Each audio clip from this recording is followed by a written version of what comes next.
Hi guys, तो class 12th का organic chemistry का हम पढ़ रहे थे haloalkanes and haloarenes, और ये हमारा है लेक्चर नंबर 4। और इसमें अब हम डिस्कस करेंगे physical properties of haloalkanes and haloarenes. तो हम प्रिपरेशन कंप्लीट कर चुके थे और अब हम डिस्कस करेंगे physical properties of haloalkanes and haloarenes. तो मेरा नाम है Shankar Gurum and you are watching all learning point. तो चलिए स्टार्ट करते हैं, देखते हैं physical properties of haloalkanes and haloarenes. उतना इंपॉर्टेंट नहीं है लेकिन फिर भी एक दो सवाल बन जाता है आपका बोर्ड एग्जाम में, ठीक है ना। तो चलिए देखते हैं आपका physical properties of haloalkanes. तो हेडिंग लगाओ, नोट कॉपी निकाल लो।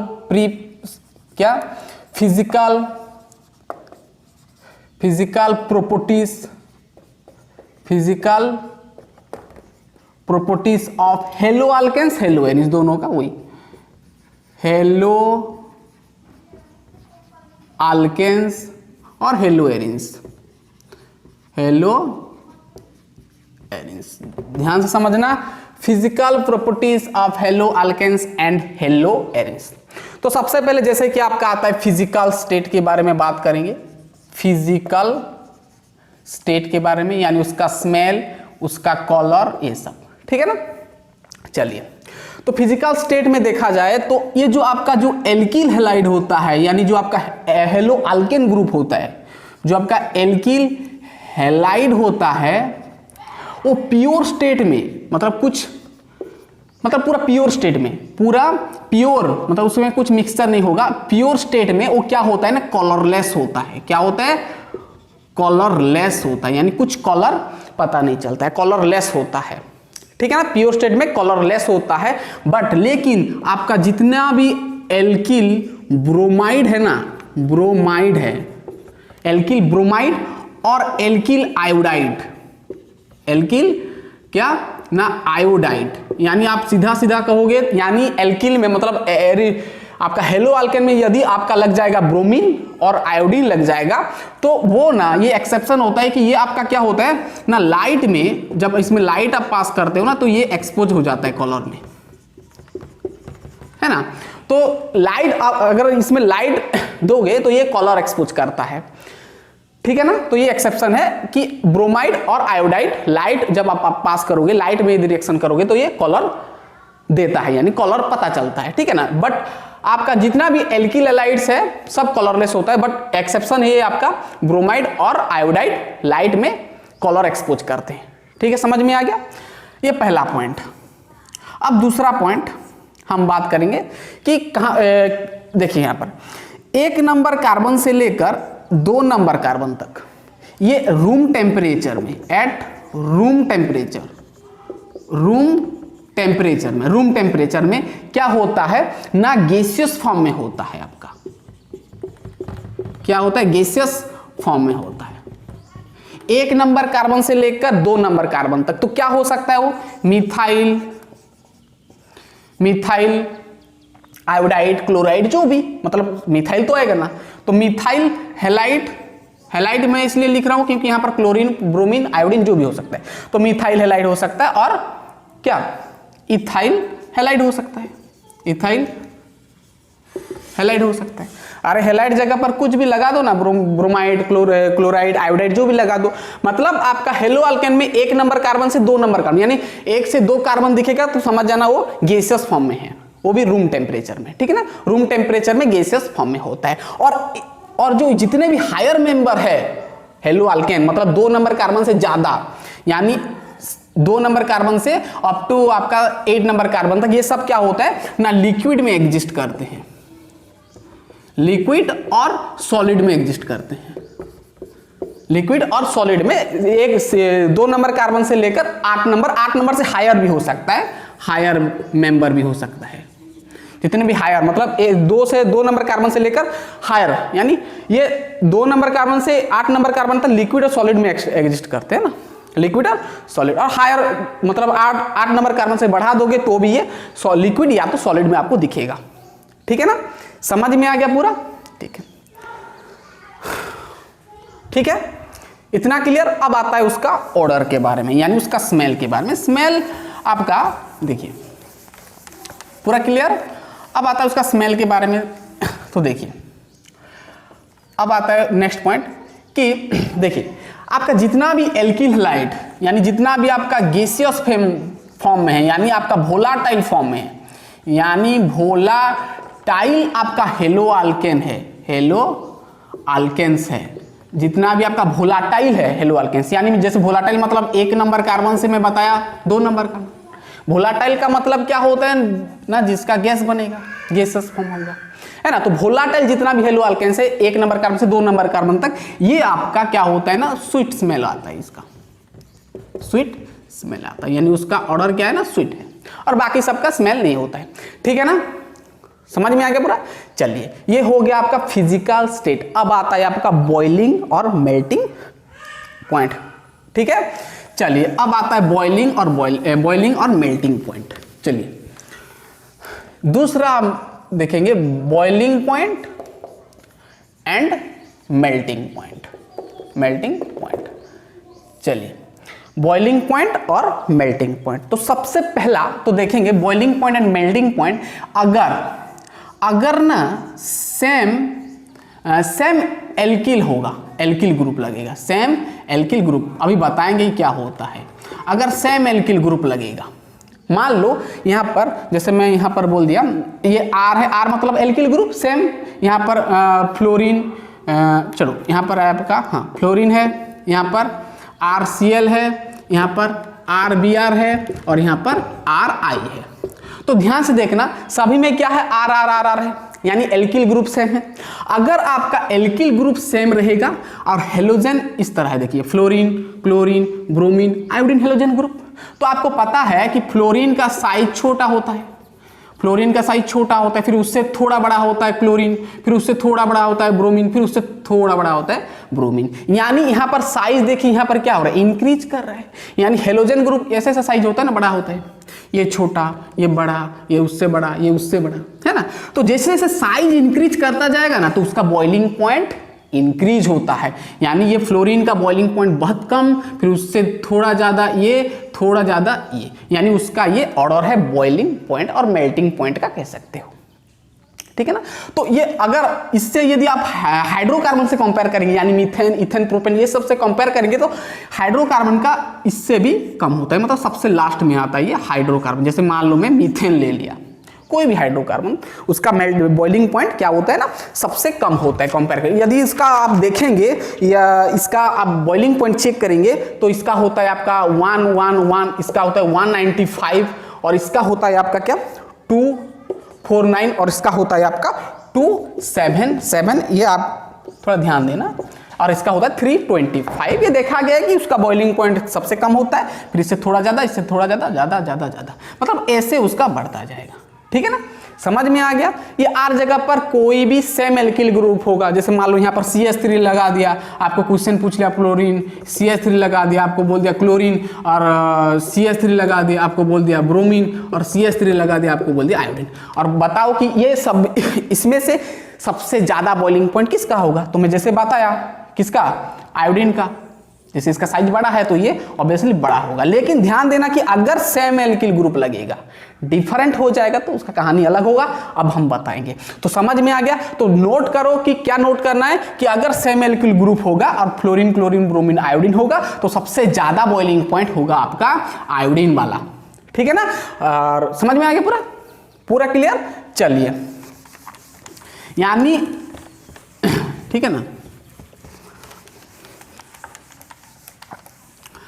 चलिए ये तो आपका सेम एल्किल ग्रुप हो गया।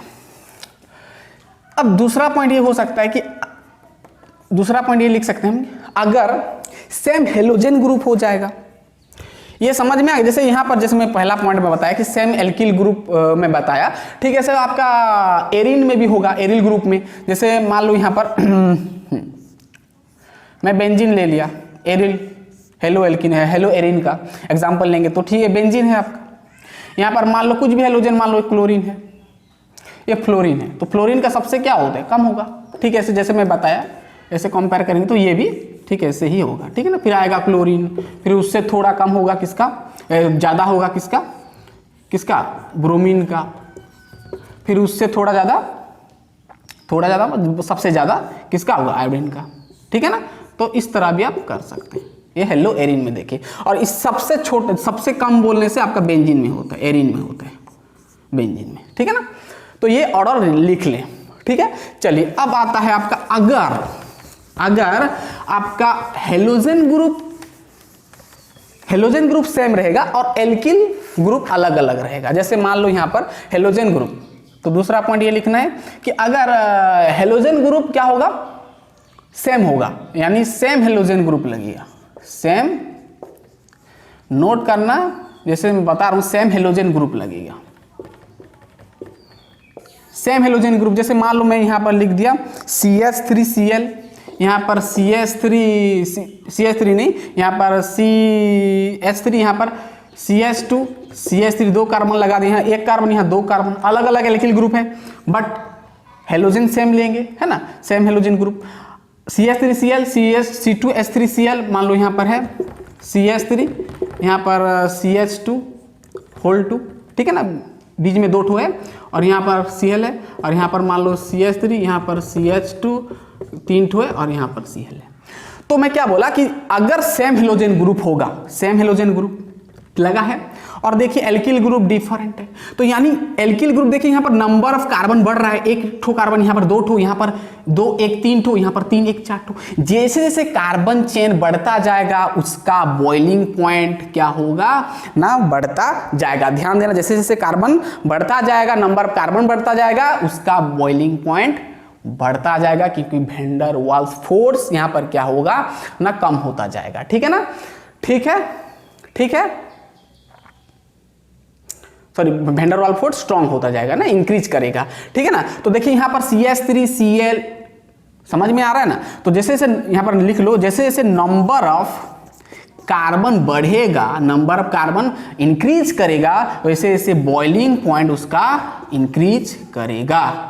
समझ में आ गया, पूरा क्लियर। चलिए समझ में आ गया पूरा, ये था आपका बॉइलिंग पॉइंट अगर सेम हेलोजन ग्रुप होगा, ठीक है। चलिए अब आता है यहाँ पर, ये नोट कर लिए ना, दूसरा पॉइंट सेम हेलोजन ग्रुप होगा तो क्या होगा। अब नेक्स्ट पॉइंट ये लिखो कि जैसे जैसे यहाँ पर जैसे मैं बताया, यहाँ पर मान लो यहाँ पर जैसे मैं यहाँ पर बोला CH3 CH2, और यहाँ पर मान लो यहाँ पर CH2 लगा दिया, यहाँ पर मान लो Br लगा दिया। अब ये क्या होता है मैं बताऊंगा। चलिए ये मैं क्या बोल रहा हूँ, ध्यान समझना। CH3 मान लो यहाँ पर मैं CH2 लगाया, देखिए Br यहाँ पर एक, देखिए CH3 CH2 लगाया, और यहाँ पर मान लो यहाँ पर मैं यहाँ पर CH लगाया, और यहाँ पर मान लो Br लगाया, यहाँ पर मान लो CH3 लगाया, ठीक है। और एक ठो मैं लाया कंपाउंड CH3, यहाँ पर लगाया CH2, यहाँ पर लगाया CH, नहीं ऐसे नहीं करते इसको मैं ऐसे कर रहा हूँ, CH3, यहाँ पर C, यहाँ पर CH3, यहाँ पर CH3, कुछ दिख रहा है, कुछ आइडिया आ रहा है मैं क्या लिखा देखिए यहाँ पर Br, यहाँ पर देखिए गौर से देखेंगे तो यहाँ पर एक ब्रांच दिख रहा है, Br का आगे वाला ब्रांच एक ठो दिख रहा है। यहाँ पर देखिए ये वाला 2 ठो लगा, यहाँ पर देखिए Br जिस कार्बन से लगा है वो कितना ठो एल्किल ग्रुप को रखा है, डायरेक्टली जुड़ा है 3 ठो। यानी जैसे जैसे ब्रांच बढ़ रहा है, नंबर ऑफ कार्बन का ब्रांच बढ़ रहा है, वैसे वैसे क्या हो रहा है, वैसे वैसे क्या होता है, उसका बॉइलिंग पॉइंट डिक्रीज करता है। नोट करो कि जैसे जैसे नंबर ऑफ, अगर यहाँ पर मतलब यहाँ पर क्या बोला भाई, जैसे से ब्रांचिंग, ये ब्रांच बढ़ रहा है, देखिए यहाँ पर 1 ठो ब्रांच था, यहाँ पर 2 ठो आया, यहाँ पर 1 2 3 ठो है, 1 2 3 ठो ब्रांच है। यानी जैसे जैसे नंबर ऑफ ब्रांच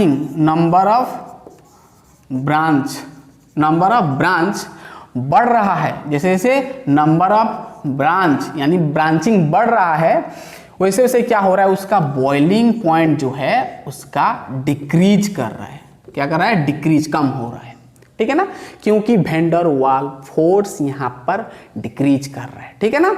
चलिए ये क्या होता है ना, वैन डर वाल्स फोर्स यानी इंटरमोलिकुलर फोर्स क्या होता है ना, डिक्रीज कर जाता है, ठीक है ना।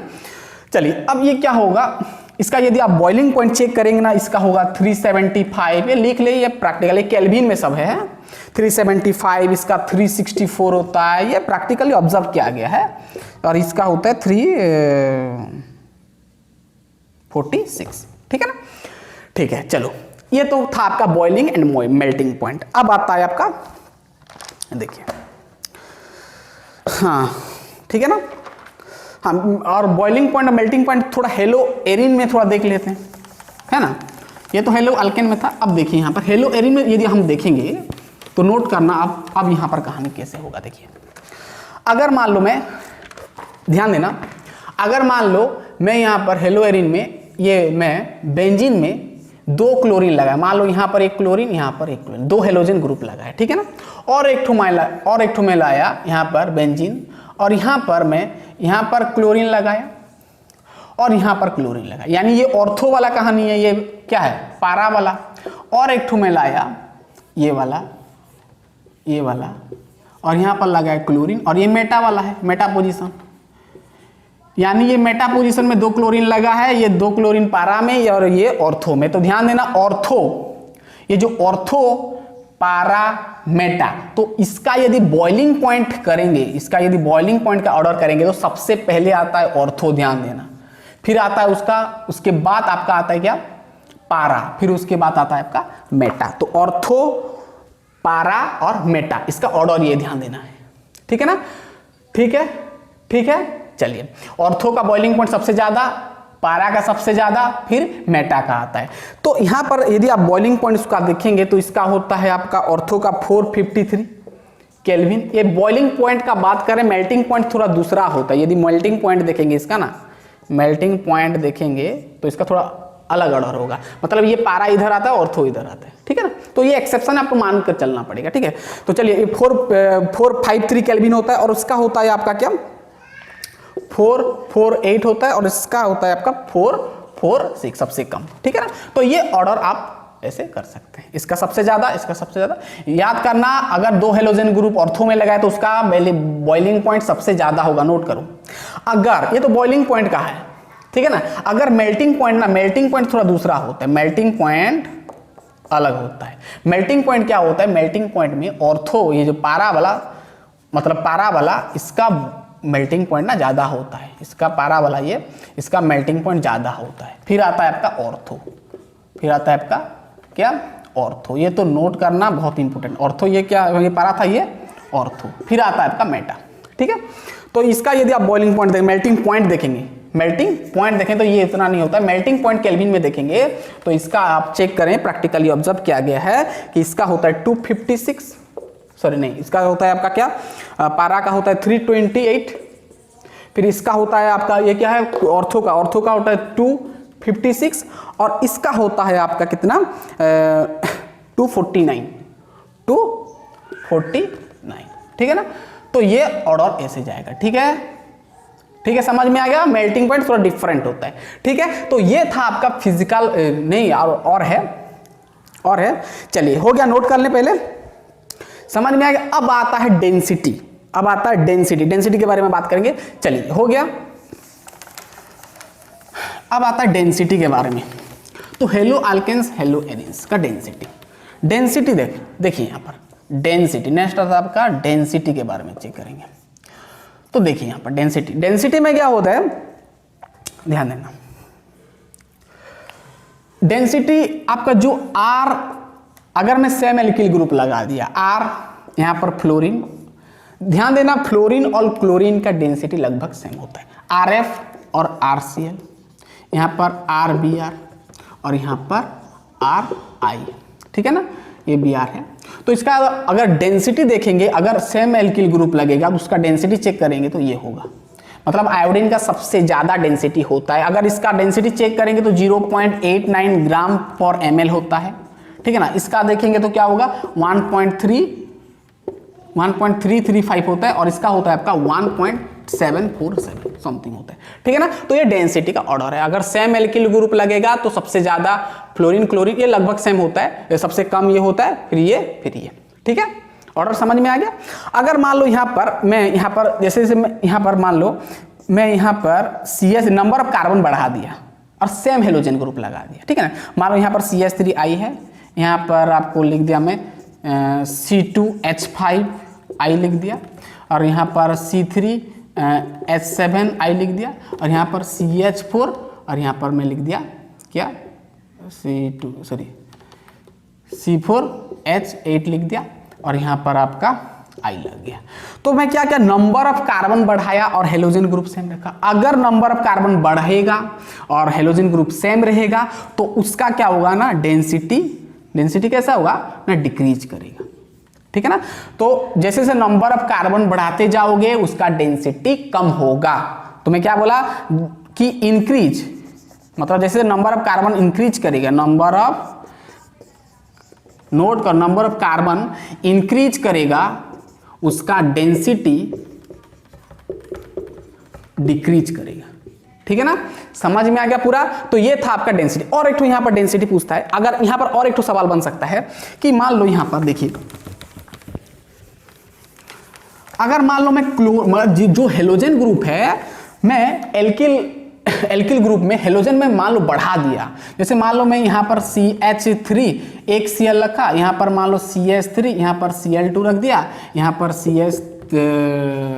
यहाँ पर CH2 Cl2 रख दिया, यहाँ पर Cl3 रख दिया, और मान लो यहाँ पर CCl4 कार्बन टेट्राक्लोराइड रख दिया। तो देखिए यहाँ पर एक Cl है, यहाँ पर 2, यहाँ पर 3, यहाँ पर 4। आप यहाँ पर आयोडीन भी लगा सकते हो, ठीक है ना, जो भी लगा सकते हो हेलोजन ग्रुप। ठीक है। तो जैसे जैसे मैं नंबर ऑफ हेलोजन ग्रुप को मैं बढ़ाया तो क्या होगा ना, उसका डेंसिटी भी ऐसे इंक्रीज करता जाएगा। तो नोट करना बहुत इंपॉर्टेंट है। यदि इसका प्रैक्टिकली उसका डेंसिटी देखेंगे तो 1996 होता है, सॉरी 1336 होता है, उसका होता है 1489 और इसका होता है आपका 1.595 उसका कुछ होता है। ठीक है ना। तो ये जैसे जैसे आप नंबर ऑफ क्या हेलोजन ग्रुप बढ़ाओगे वैसे वैसे क्या होगा ना, डेंसिटी बढ़ेगा। ठीक है ना। चलिए हो गया। तो ये एक सवाल बन सकता है, आपको ऐसे दे देगा और बोलेगा यहाँ पर दूसरा कुछ दे सकता है, आई दे सकता है, Br दे सकता है, जो भी। ठीक है। तो ये डेंसिटी उतना इंपॉर्टेंट नहीं है। चलिए अब आता है आपका डाइपोल मोमेंट। यहीं से सवाल बनता है, यहीं से सवाल बनता है आपका। चलिए अब आता है डाइपोल मोमेंट। डाइपोल मोमेंट, चलिए आप 11 में पढ़े हो, डाइपोल मोमेंट D बाय उसका यूनिट होता है। ठीक है ना। चलिए डाइपोल मोमेंट समझने से पहले आपको थोड़ा इलेक्ट्रोनेगेटिविटी समझा देते हैं ना। इलेक्ट्रोनेगेटिविटी पता होगा, हेलोजन ग्रुप के सबसे ज्यादा इलेक्ट्रोनेगेटिविटी फ्लोरीन का होता है, फिर उससे आता है क्लोरीन, फिर आता है क्या ब्रोमीन, फिर आता है आपका आयोडीन। ये होता है उसका इलेक्ट्रोनेगेटिविटी का ऑर्डर। इलेक्ट्रोनेगेटिविटी का ऑर्डर इस तरह इंक्रीज करता है। फ्लोरीन का सबसे ज़्यादा होता है, तो फ्लोरीन का इलेक्ट्रोनेगेटिविटी ज़्यादा होना चाहिए। अगर मैं RF लिखूँ, यहाँ पर RCl लिखूँ, यहाँ पर RBr लिखूँ और यहाँ पर मैं RI लिखूँ, तो हमको पता है कि इलेक्ट्रोनेगेटिविटी जैसे जैसे बढ़ता है तो उसका डाइपोल मोमेंट भी बढ़ता है, पता है ये। बट यहाँ पर देखिए ऐसा नहीं होता, ये आपको मान कर चलना पड़ेगा, है ना, आपको पूरा ये इसको एक्सेप्ट करना पड़ेगा। यहाँ पर क्या होता है ना, RF का अगर यहाँ पर देखेंगे तो ये पोलार, ये पोलार, ये पोलार, ये पोलार पोलार है।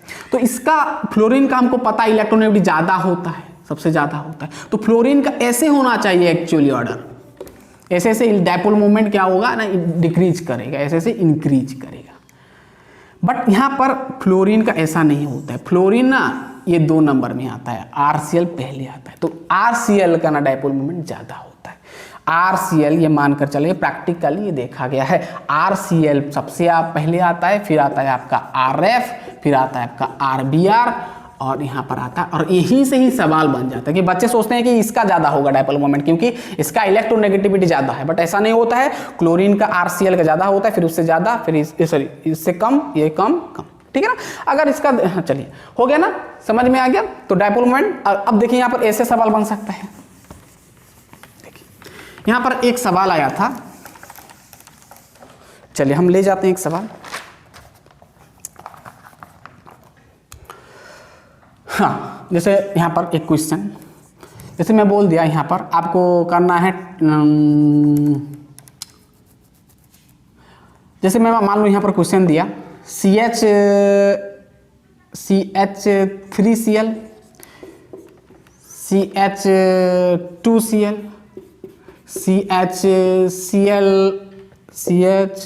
CH ये आपका होगा 1, ये आपका 2, यहाँ पर मालूम है 3 ठो लगाए और यहाँ पर CCl4 लगाया।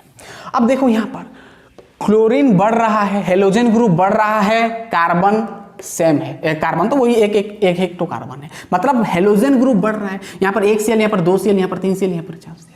यानी मैं क्या बोल रहा हूं कि अगर मैं यहां पर क्वेश्चन आपको ये पूछा कि इसका डायपोल मोमेंट सबसे मतलब ये इसमें से सबसे ज्यादा डायपोल मोमेंट किसका होगा, मैं पूछा तो क्या बोलोगे? तो ध्यान देना, जब आपके पास हेलोजन ग्रुप बढ़ेगा 1 2 3 4, मतलब जितना कम हेलोजन ग्रुप होगा उसका डायपोल मोमेंट उतना ज्यादा होगा, मतलब हाईएस्ट डायपोल मोमेंट बोलने से ये, ठीक है ना। ऑर्डर लिखेंगे तो इस तरह होगा, ठीक है ना, समझ में आ गया। ये आपका आईआईटी में आया था, नोट करना, आईआईटी में आया था। तो जैसे जितना कम हेलोजन ग्रुप होगा उसका डायपोल मोमेंट उतना ज्यादा होगा, तो हाईएस्ट डायपोल मोमेंट इसका हो गया, समझ में आ गया ना। इसका लिखो ऐसे RCl, ये RCl2 नोट कर लो, ठीक है। ऐसे यहाँ पर क्या होगा ना, RCl3 और ठीक है से RCl4, ठीक है ना। तो जैसे जैसे आपका समझ में आया, जितना कम हेलोजन ग्रुप होगा उसका डायपोल मोमेंट ज्यादा होगा, ठीक है ना। तो ये आपका आया था आईआईटी में। अब आता है आपका सॉल्युबिलिटी के बारे में, चलिए हो गया। तो अब आता है आपका सॉल्युबिलिटी। सॉल्युबिलिटी पता है आपको, चलिए सॉल्युबिलिटी देखिए, सॉल्युबिलिटी यानी पानी में चेक करेंगे, है ना। तो यहां पर जैसे हमारा एल्किल हैलाइड यानी RX जो होता है, पता है ये आपका पोलर है। ये पोलर किस लिए ना, दोनों का इलेक्ट्रोनेगेटिविटी डिफरेंट हो, ये पार्शियल पॉजिटिव ये पार्शियल नेगेटिव, ठीक है ना। ठीक है, अब देखिए यहाँ पर सॉरी ये पार्शियल नेगेटिव ये पार्शियल पॉजिटिव होता है, ठीक है। ये पोलर होता है, अलग अलग इलेक्ट्रोनेगेटिविटी है, ठीक है ना, ये पोलर होता है। और हमको पता है वाटर जो होता है आपका ये भी पोलर होता है, यानी अगर पोलर में इजीली घुल जाना चाहिए, यानी सॉल्युबल हो जाना चाहिए, बट ऐसा नहीं होता है, ध्यान देना।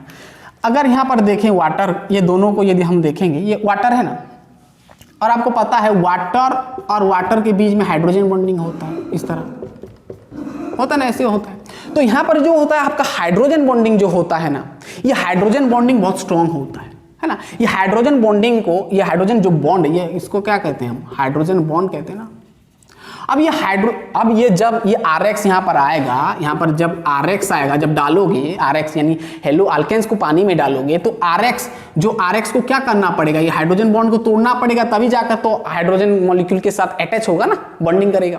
तो इसको तोड़ना पड़ेगा, और इसको तोड़ने के लिए इसके पास ना इसके पास एनर्जी नहीं होता है, इसके पास एनर्जी नहीं होता है, उतना एनर्जी नहीं होता है जो कि ये जाकर इसको तोड़े और बॉन्डिंग बनाए, ठीक है ना। तो ये होता है आपका सॉल्युबिलिटी, इसलिए पानी में ये सॉल्युबल नो होता है, यानी no soluble in water, soluble नहीं होता है वाटर में, सॉल्युबल नहीं होता है। बट कुछ ऑर्गेनिक सॉल्वेंट में सॉल्युबल हो पाता है, जैसे कि कुछ ऑर्गेनिक सॉल्वेंट में आपका सॉल्युबल हो पाता है। ऑर्गेनिक सॉल्वेंट में सॉल्युबल हो पाता है, जैसे कि ऑर्गेनिक सॉल्वेंट बोलने से आपका बेंजीन हो गया, है ना, बेंजीन हो गया, फिर होता है आपका ईथर हो गया, और आपका ईथर है ना, हाँ ईथर है, फिर क्लोरोफॉर्म हो गया, CCl4 एटसेट्रा। तो जितना भी आपका ऑर्गेनिक सॉल्वेंट है ये सॉल्युबल होता है। तो गाइस हमारा ये था physical properties of haloalkanes and haloarenes, खत्म हो गया, बहुत सिंपल था। इसके आगे का जो रिएक्शन आएगा ना SN1 और SN2, वो देखना बहुत ही इंपॉर्टेंट रिएक्शन है, वहीं से आप पूरा बहुत ही इंपॉर्टेंट सवाल बनेगा आपका बोर्ड में। तो चलिए नेक्स्ट लेक्चर में हम मिलते हैं, थैंक्स अ लॉट, बहुत बहुत धन्यवाद।